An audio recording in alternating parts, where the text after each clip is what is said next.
لو عندكم بقى لفة جلاش هاتوها وتعالوا نعمل احلى اكلة كده زي ما احنا متعودين، سهلة وسريعة. بقطعها زي ما انتوا شايفين كده، اي لفة جلاش متوفرة عندكم بجيبها وبقطعها وبفرفتها كده من بعض كويس، وبجيب عندي صاج بحط الاول اول لفه كده واعمل لها التشريبه دي سايبها لكم في الفيديو اللي قبل ده. تشريبه كده عامله لها للجلاش بتدينا طعم تحفه، كانه بطعم كده الفطير. وطبعا ده سجق مشوحاه بفلفل وطماطم، طبعا كلكم عارفين الطريقه.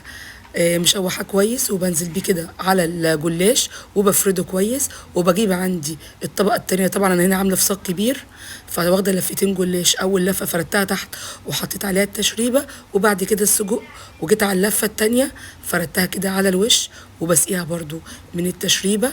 اهم حاجه اتاكد ان التشريبه واصله للجلاش كله تمام. وبحط على الوش كده حبه كده من حبه البركه، طبعا دي اختياري. وبكون محضره الفرن على درجه حراره 220، بتقعد بالظبط تلت ساعه، وبولع عليها الشوايه 5 دقايق بالظبط تطلع بالشكل القمر ده.